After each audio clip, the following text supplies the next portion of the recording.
¿Qué tal? ¿Cómo les va? Bienvenidos a Futuro Posible. Hoy mis invitados son especialistas en educación. Por un lado está Agustina Blanco, que es la directora ejecutiva de Proyecto Educar 2050, y también está Manuel Álvarez Tronje, que es el fundador de este Proyecto Educar 2050. Los dos trabajan, escuchen bien, para que el 2050 la educación de la Argentina sea considerada como una de las mejores del mundo. Por supuesto que le vamos a preguntar cómo es que están haciendo, ¿no? Cómo es este trabajo arduo, me imagino. Por otro lado, ellos ven que la salida de la pobreza en nuestro país tiene que ver con la educación, ¿no? Con lograr una educación de calidad para todos. Y sabemos que la situación es muy difícil. Por un lado, bueno, gracias a las cifras del INDEC hay un 32% de pobreza en la Argentina, y también sabemos que la educación deja mucho que desear. Cada vez que hay alguna prueba, y la más famosa es las pruebas PISA, bueno, nos damos cuenta que estamos aplazados. Es decir, así no salimos de la pobreza. Pero bueno, vamos a ver entonces cuáles son las responsabilidades compartidas, ¿no? Me imagino no solamente de la clase política, sino también tendrá que ver con esta sociedad, ¿no? Que no se compromete o que no ve realmente la importancia que tiene la educación, como dije, para salir del tema de la pobreza.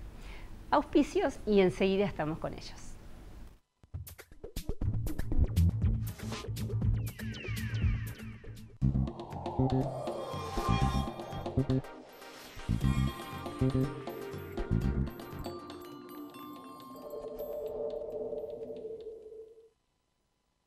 Por la calidad de la semilla.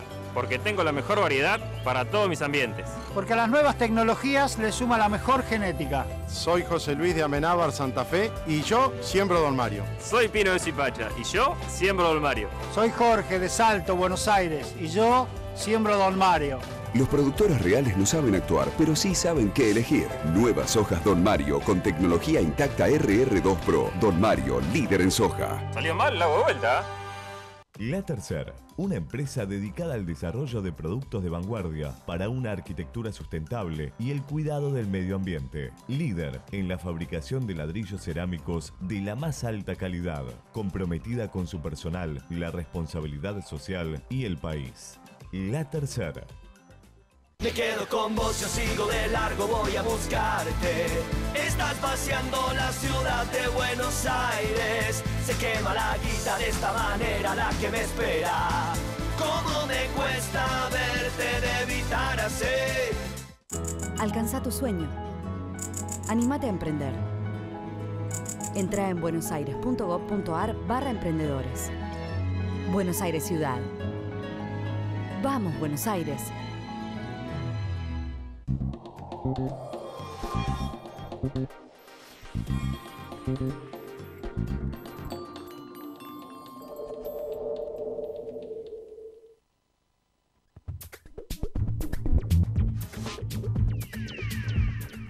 Bueno, y aquí estamos, como les dije, con mis invitados, con Agustina Blanco y con Manuel Álvarez Tronje, que por fin, les voy a decir la verdad, por fin están aquí, porque hace bastante tiempo que venimos organizando este programa y bueno, por muchos viajes o diferentes actividades que tienen, bueno, no es que no estuvieron acá, pero bueno, ya están. Así que les agradezco muchísimo a los dos. Muchas gracias. Un placer. Muchas gracias.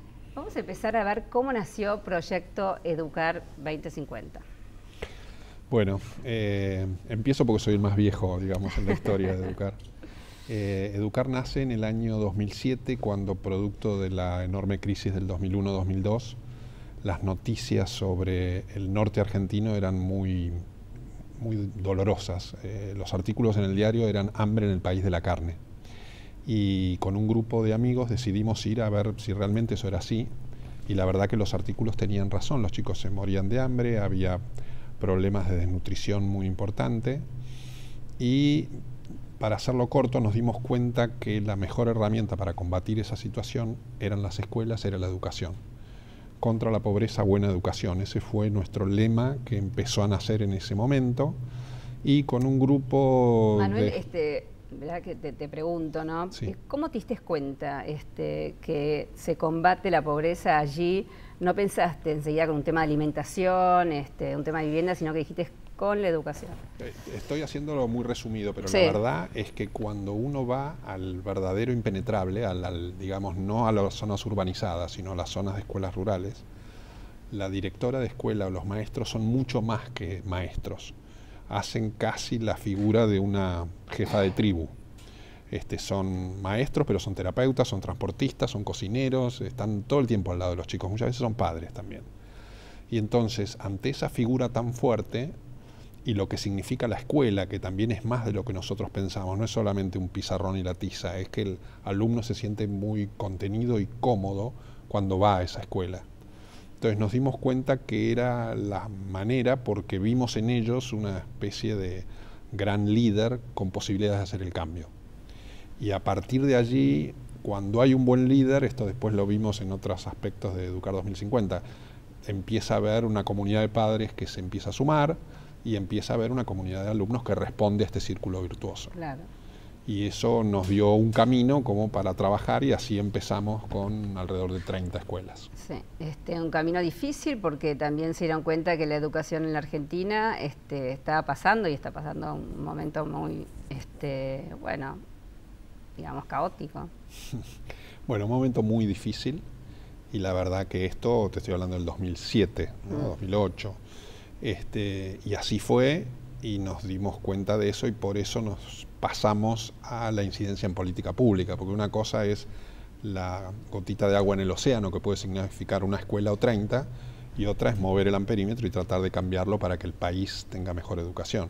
Entonces, cuando nos dimos cuenta de que este ejemplo era trasladable a otros lugares del país y que se podía trabajar en educación para combatir estos problemas, dijimos, bueno, la gran manera es incidir en política pública, porque si hay una sociedad que lo reclama, la política cambia o tiene mucho más fuerza que un grupo de gente que pueda cambiar una o 20 escuelas. Lógico. ¿Y cómo se incide en la política pública, Agus? El gran desafío, ¿no es cierto? Educar tiene, que justamente es también lo que nos unió desde muchos años al equipo de Educar, también lo que en cierto modo a mí me mueve, que es creer realmente que la educación es ese trampolín genuino para el desarrollo de toda una nación, junto, diría yo, con la creación de trabajo genuino, ¿no es cierto?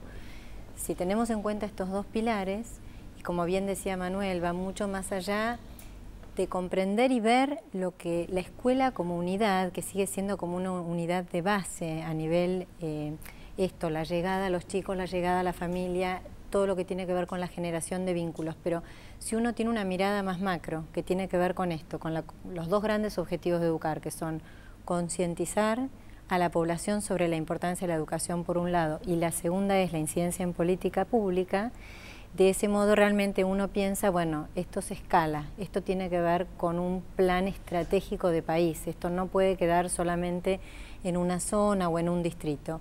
¿Y cómo se incide? Nosotros desde Educar tenemos como 4 líneas muy definidas que son a través de la comunicación, de la articulación con gobiernos, con otras ONGs, con otros sectores inclusive, a través de la investigación y a través del trabajo de campo.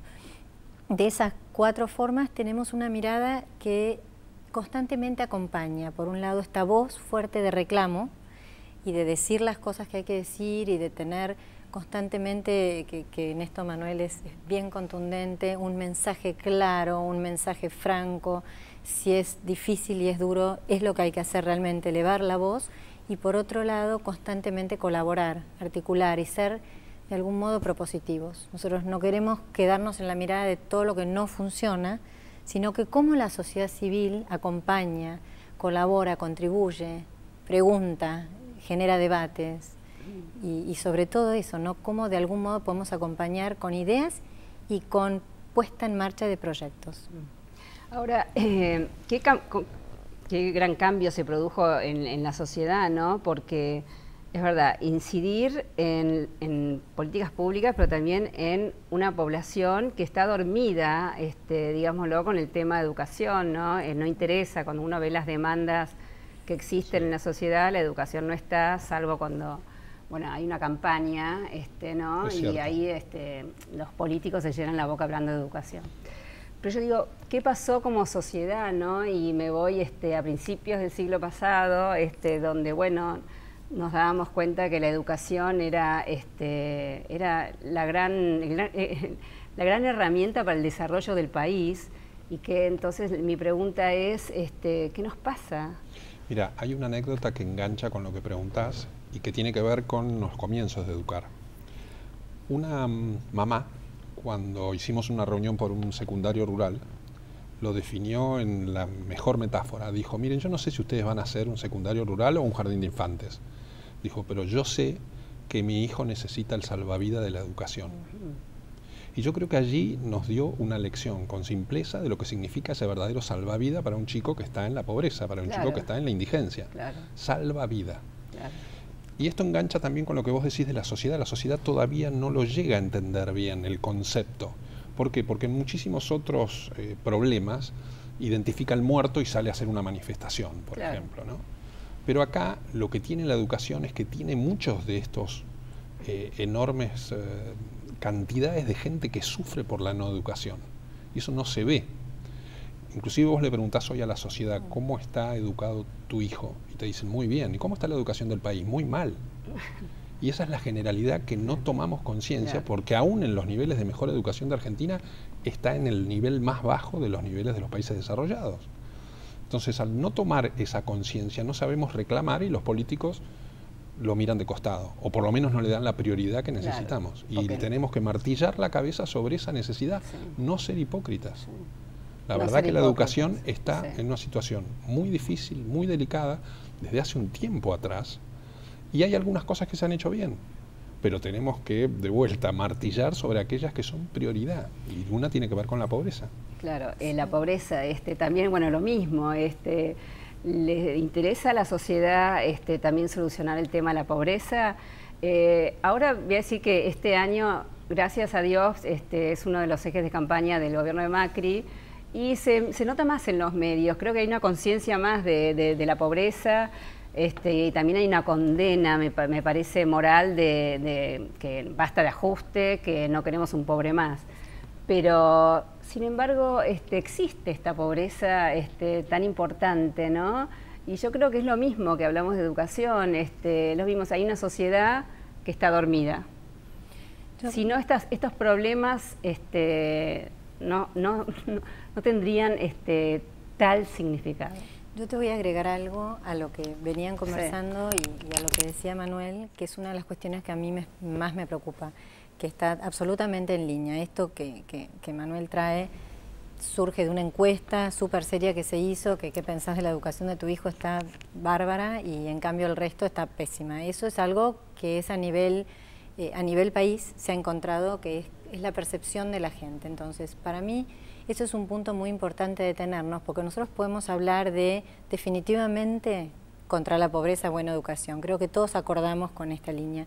El tema es que si los argentinos terminásemos de entender hasta qué punto nuestro sistema de educación está en un estado de debilidad muy profundo y que nos afecta a todos, y te paso algunos datos que son quizás a mí los que más me duelen, los que más me preocupan.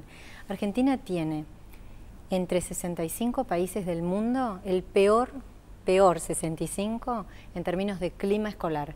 Clima escolar, Dolores, mide el nivel de respeto, el nivel de escucha, el nivel que un colegio bueno, que consideramos bueno, o una escuela que podemos considerar por ahí de contexto vulnerable, quizás más débil, el nivel de entorno para clima de aprendizaje que se logra generar. Pensemos nosotros cuando entrabas a tu aula, y si la mitad del tiempo se te va en que los chicos se puedan sentar, claramente tenés mal clima. Si no hay clima de escucha, de respeto, de querer participar, no se genera clima. El peor de los 65, el peor grado de satisfacción de los alumnos, y el mayor ausentismo de alumnos entre 65 países. Mayor ausentismo. Entonces, no solamente le afecta a los sectores de la población de mayor vulnerabilidad, nos afecta a todos. Y cuando vas a ver cómo es los desempeños, y acá comparamos en nuestro país mismo con evaluaciones nacionales, o a nivel región con otros países latinoamericanos, o a nivel global con el resto de los países del mundo, los chicos, como dijo Manuel, que supuestamente en Argentina rinden mejor, tienen desempeños que están muy por debajo del promedio de los países, por decir, de la OCDE. Muy por debajo del promedio ahora de los países latinoamericanos. Entonces, no nos engañemos. No estamos logrando como sistema educativo transitar hacia un sistema de calidad en donde los chicos quieran estar, quieran aprender y desarrollen las competencias que este siglo realmente necesita. Si eso lo trasladás a este sector de la población de mayor vulnerabilidad, todo pasa a ser un problema de mayor complejidad aún. Por supuesto que sí. Y ahí agregale, perdón, Sí. el tema nos apasiona, pero la verdad es que si el 32% de pobreza es lo que acaban de medir los índices, el 48% lo miden en los chicos con edad escolar. Entonces, esto es algo que nos cachetea a todos los argentinos. La mitad de los niños. La mitad de los niños, pero además de esa mitad de los niños, es cierto que hemos puesto sobre la mesa pobreza cero. ¿Cuál es la mejor herramienta para combatir esa pobreza cero, teniendo casi el 50% de los chicos en edad escolar bajo la línea de pobreza? Es la mejor educación. Claro. Y la ley nacional de educación lo dice. Está nuestro problema enorme de calidad educativa, pero enorme inequidad. Y allí tenemos una serie de artículos que establecen lo que hay que hacer y no los estamos cumpliendo. Los mejores docentes en las escuelas más vulnerables, los mejores recursos, la mejor infraestructura, la conectividad, lo que fuere. Hagamos pruebas como se están haciendo en países vecinos o en otros países del mundo, por ejemplo los gimnasios de Brasil, en las favelas, que son pruebas donde las mejores escuelas se estructuran para los lugares donde está sufriendo más esa pobreza. Empecemos con un plan de acción y reclamémoslo en todo el país. Pero como plan estratégico, ¿no es Javier, cierto? ustedes obviamente se acercan con el ministro de la Nación, con una Bullrich, escucha brutal. que tiene buena Sí, exposición. Pero ¿qué falta? ¿Qué falta? ¿Por qué los países de la región, Perú, Chile, Brasil, están mejorando en los últimos tiempos? Nosotros creemos, y acá Manuel corregime, definitivamente, pero nosotros creemos que lo que quizás no termina de suceder es esta estrategia. Primero hay que tener en cuenta que Argentina tiene un sistema de educación que es sumamente federal, o sea que acá realmente las políticas las define cada provincia. Entonces desde el Ministerio Nacional hay una cierta coordinación de políticas.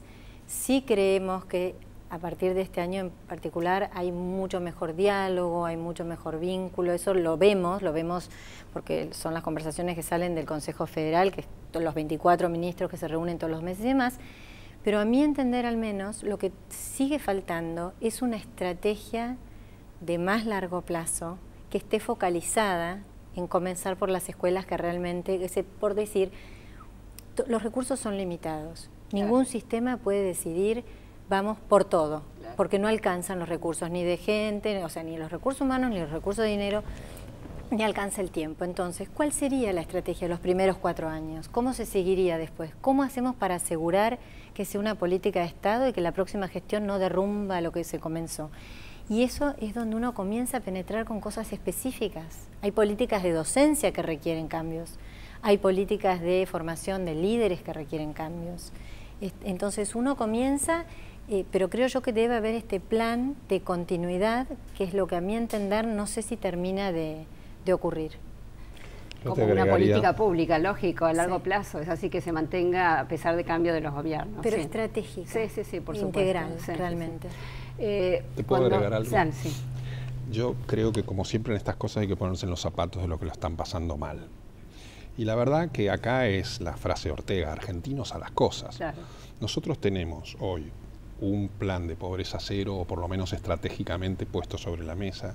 Tenemos un ministro que escucha, tenemos un Consejo Federal que, lo dice Bullrich todo el tiempo, no tiene un color político y están en un proceso de integración y de plan estratégico, como decía Agustina. Yo creo que ahora tenemos, por ejemplo, el lanzamiento de un compromiso por la educación, que está muy bien, pero tiene que ir a las cosas, tiene que ir a los hechos. La Argentina tiene 55.000 escuelas aproximadamente. ¿Cómo es posible que no identifiquemos las más vulnerables y empecemos con un plan ya? En todo el país, en las diferentes regiones, pero que lo empecemos a hacer con esto que dice la ley y con un apoyo sideral a decir, bueno, es la escuela la que puede solucionar el problema de ese chiquito que la está pasando mal, o de esa familia. Entonces, tenemos ese problema no solo en el norte del país o en el centro, lo tenemos en el conurbano bonaerense, lo tenemos en la ciudad de Buenos Aires, y muy grave, donde se mezcla con la droga, se mezcla con la violencia, se mezcla con la seguridad y todas esas cosas que tienen atrás. La educación. Entonces es digamos, una pelota picando para hacer las cosas bien, no solo para el gobierno, sino para el país. Está bien, no es un tema de presupuesto, porque el presupuesto en que se gasta en educación es elevado, es un tema de decisión política, ¿no? Y de focalizar, como están diciendo ustedes, en las zonas más vulnerables. Los recursos son limitados, entonces, bueno, hay que poner los mejores docentes, y fijarse, ¿no? Focalizar, como decir, no se sabe dónde están los lugares más vulnerables. Y es un plan integral probablemente, claro, con asistencia social, con los diferentes ministerios, con salud, etcétera, pero pongámosle proa a esta barbaridad que estamos viendo de la Argentina, que tiene 1/3 de su población en la pobreza. Cuando uno se fija el caso Finlandia, que bueno, se lo pone ahí top, como un sistema educativo de excelencia, ¿no? Se sabe que tiene mucho que ver con que los padres estén también acompañando a sus hijos en la educación, ¿no? Que bueno, ahí es lo que estábamos hablando, de una sociedad comprometida, ¿no? Pero también uno piensa en estos sectores vulnerables, ¿no? Los padres, ¿dónde están estos pobres padres, ¿no? Que seguramente están trabajando, buscando el alimento para ellos, para sus pequeños, así que es muy difícil, ¿no? ¿Cómo ayudar? Es más fácil, creo yo, involucrar a toda la comunidad, y definitivamente los padres son actores, sabemos en esto, absolutamente protagonistas, pero es muy difícil involucrarlos de la forma que los queremos involucrar en una sociedad que tiene un porcentaje tan alto de gente que requiere todavía, los mismos adultos, mucho desarrollo. Entonces, la escuela puede ser hasta el vehículo para justamente abrir las puertas y acompañar a los padres también en una formación. Esto pasa, si queremos, salgamos un minuto de la educación, con la nutrición misma. Los planes que abordan el tema de la nutrición también abordan una cuestión de formación hacia los papás que por ahí han tenido menos oportunidades justamente de conocimiento, de entender, en fin. Con la educación pasa lo mismo. Entonces, a veces decimos, esto es desde ya tiene que ser un emprendimiento de todos como sociedad. No digo que no.